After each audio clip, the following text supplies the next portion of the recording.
Morning students, how are you all? I hope that you all are good. Student, today is your geography class, chapter number 4 air. Previous class में आपने chapter number 4 में से composition of the air और atmosphere के बारे में जाना था, ठीक है। इस क्लास में हम उसका नेक्स्ट पेज को कंप्लीट करेंगे, that is structure of the atmosphere. Our atmosphere is divided into 5 layers starting from the Earth's surface.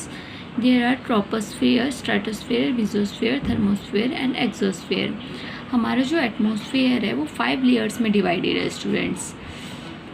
अर्थ की सरफेस से वो 5 लेयर्स में डिवाइडेड है, जो कि हैं troposphere, stratosphere, mesosphere, thermosphere and exosphere. आप इस डायग्राम के हेल्प से देखिए, ये आपका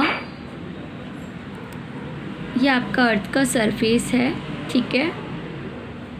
अर्थ के सरफेस से ये 5 लेयर्स आपकी डिवाइड हैं 5 पार्ट्स में। ओके स्टूडेंट्स, देखिए सबसे फर्स्ट लेयर कौन सी है आपकी?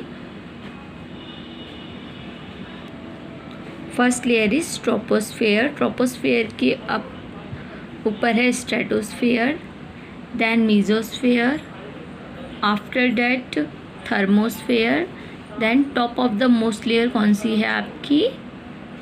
अपर मोस्ट लेयर आपकी कौन सी है? एक्सोस्फेयर। अपर मोस्ट लेयर है आपकी exosphere. Troposphere, this layer is the most important layer of the atmosphere. ये जो लेयर है ये एटमॉस्फेयर की सबसे इम्पॉर्टेंट लेयर है। इसकी एवरेज हाइट अर्थ के सरफेस से कितनी है? 13 किलोमीटर। यहाँ वो एयर प्रेजेंट होती है जो हम ब्रीथ करते हैं, मतलब जिस एयर में हम सांस लेते हैं वो एयर यहाँ पे प्रेजेंट करती है।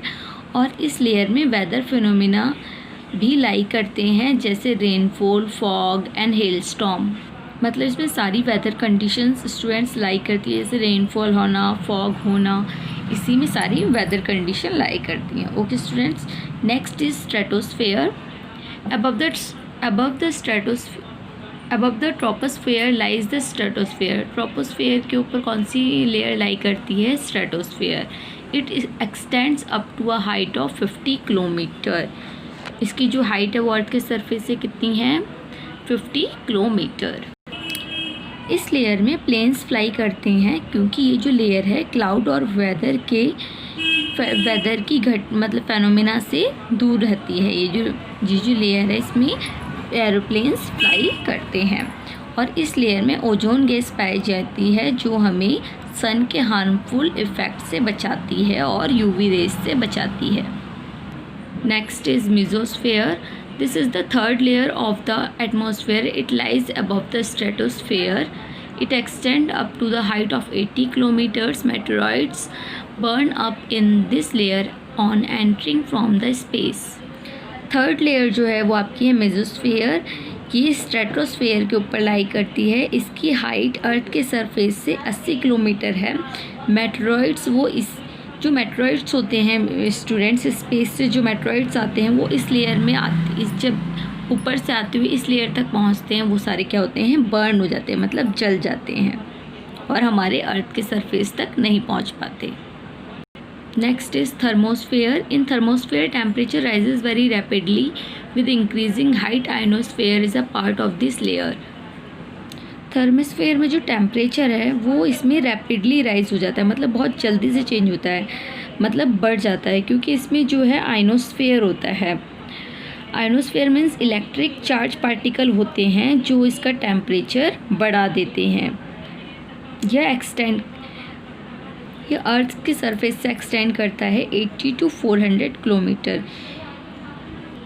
This layer help in radio transmission. In fact radio wave transmitted from the earth and reflected back to the earth by this layer.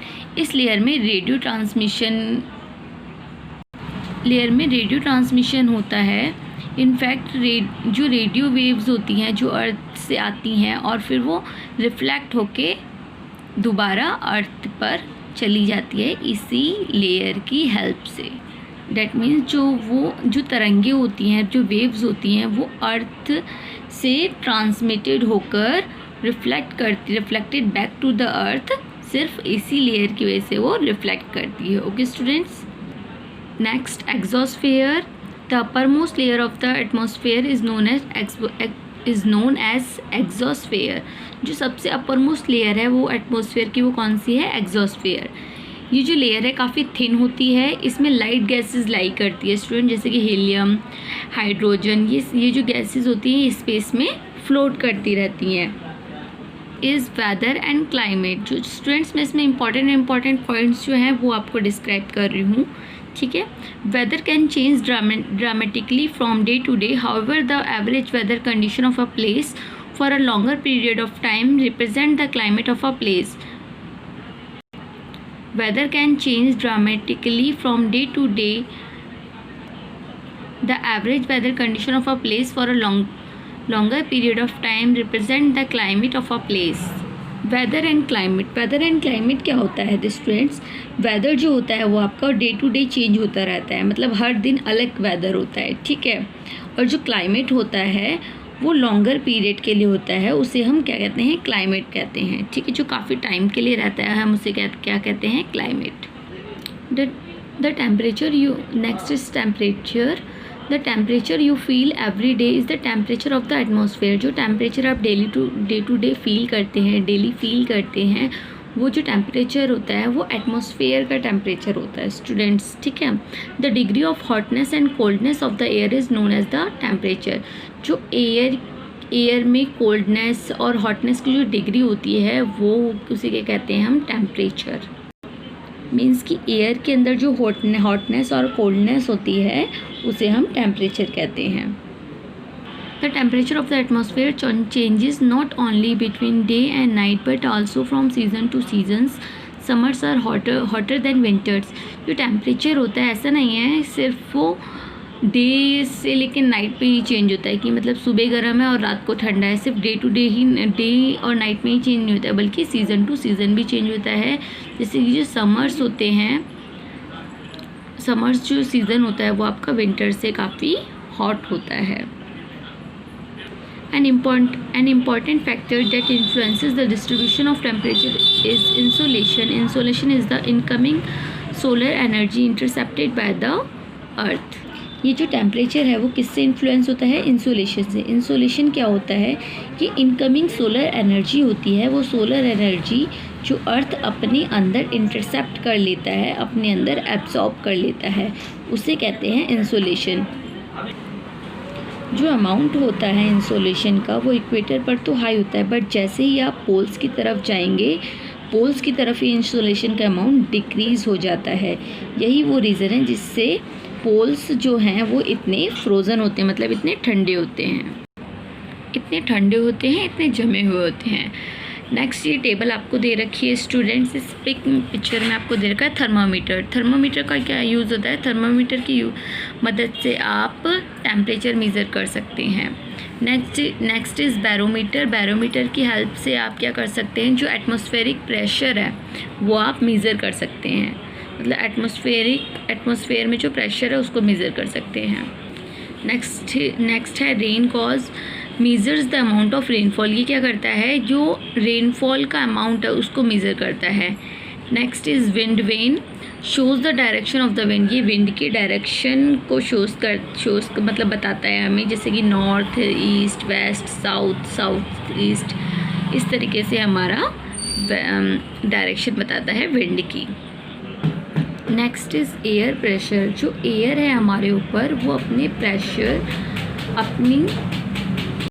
अपनी ग्रेट फोर्स के साथ हमारी बॉडी पर एक्सर्ट्स करती है, मतलब कि वो हमारी बॉडी पर वो जो भी प्रेशर है वो डालती है अपनी, मतलब अपना ज़्यादा से ज़्यादा फोर्स लगाकर वो हमारे बॉडी पे उसको प्रेशर को डालती है। लेकिन हमें ये सब फील नहीं होता है क्योंकि एयर जो है वो सारी डायरेक्शन से हमारे ऊपर अपना प्रेशर डालती है, और साथ ही साथ हमारी बॉडी भी काउंटर प्रेशर को एक्सर्ट करती है, मतलब काउंटर प्रेशर को डालती है। Air pressure is defined as the pressure exerted by the weight of air on the Earth's surface. As we go up the layers of atmosphere, the pressure falls rapidly. The air pressure is highest at sea level and decreases with height. तो जो air pressure है वो जैसे जैसे आप ऊपर जाते जाएंगे वो रैपिडली फॉल होता जाएगा, मतलब नीचे आता जाएगा एयर प्रेशर। और एयर प्रेशर जो है वो सी लेवल पर सबसे ज़्यादा होता है।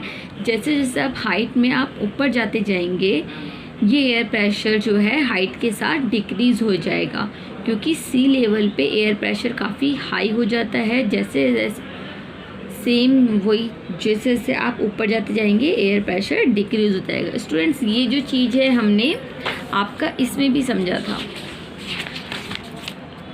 पेज नंबर आपका 21 डू यू नो में कि जो अगर लाइट एयर होती है तो वो क्या होती है, वो ऊपर की तरफ फॉल हो जाती है, और जो ठंडी एयर होती है मतलब जो जिसमें वेट होता है वो नीचे की तरफ लाई करने लगती है। Horizontally, the distribution of air pressure is influenced by temperature of air at a given place. In areas where temperature is high, the air gets heated and rise. जो एरियाज़ जहाँ जो टेम्परेचर है वो क्या होता है, काफ़ी हाई होता है, एयर का टेम्परेचर काफ़ी हाई होता है, वहाँ पे जो एयर क्या होती है वो हीटेड हो जाती है और राइज होने लगती है। This creates a lower pressure area. वो क्या कर उससे क्या क्रिएट होता है, जो उस एरिया का एयर है वो उस लो प्रेशर में हो जाता है। Low pressure is associated with cloudy skies and wet weather.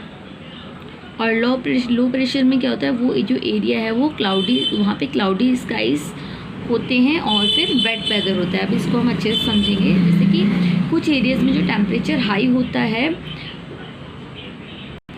High temperature होता है तो उसमें क्या होता है, जो एयर है वो हीटेड हो जाती है। हीटेड होने की वजह से वो आपका जो टेम्परेचर है वो राइज़ होने लगता है, और इसी वजह से लो प्रेशर एरिया क्रिएट हो जाता है। मींस एरिया का प्रेशर जो है वो लो हो जाता है।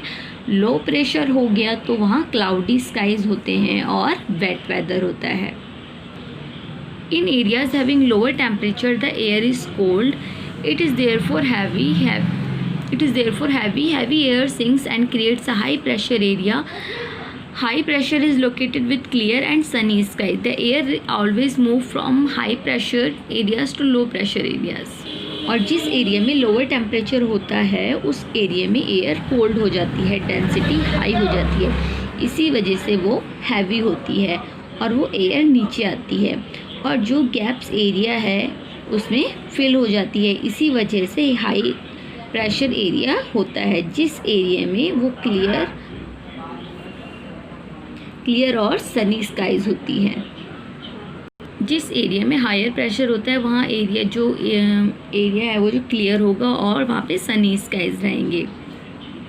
जो एयर है स्टूडेंट्स वो क्या करती है, वो हायर प्रेशर से लो प्रेशर मूव करती रहती है। ये चीज़ आपने स्टूडेंट्स पेज नंबर 21 में जो पैराग्राफ था उसमें भी थोड़ा सा आपने समझा था कि when air is heated it expand. जब एयर गर्म होती है तो वो फैल जाती है, becomes lighter and goes up. और जो एयर होती है जब गर्म हो जाती है तो वो हल्की हो जाती है और ऊपर की तरफ जाने लगती है। और cold air is denser and heavy. Cold air क्या होती है, वो डेंसर होती है और थोड़ी हैवी होती है।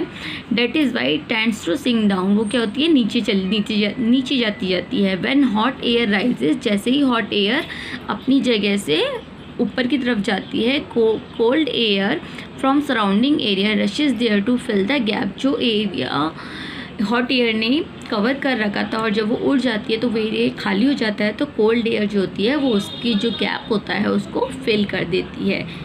ये है एयर सर्कुलेशन जो उसका प्लेस ले लेता है। ओके स्टूडेंट, इसी तरीके से उसको डिस्क्राइब करके इसमें समझाया गया है। टेम्परेचर में आपका एयर प्रेशर में आपका उसको समझाया गया है। ओके स्टूडेंट्स मैं आपको 5 क्वेश्चंस इन पैराग्राफ से रिलेटेड आपको दूंगी। इन जो मैंने पैराग्राफ आपको समझाया है आज, उसमें से आपको क्या करना है, 5 क्वेश्चंस के आंसर फाइंड आउट करके आपको सेंड करने हैं, क्योंकि लास्ट टाइम जब मैंने आपको पैराग्राफ में से questions and answers find out करने के लिए दिए थे, तो आपने लोगों ने दूसरे पैराग्राफ को भी ले लिया था। ठीक है, तो इस टाइम मैं आपको 5 क्वेश्चंस दे रही हूँ, उसके आंसर्स आपको फाइंड आउट करने हैं। Okay students, thank you and take care.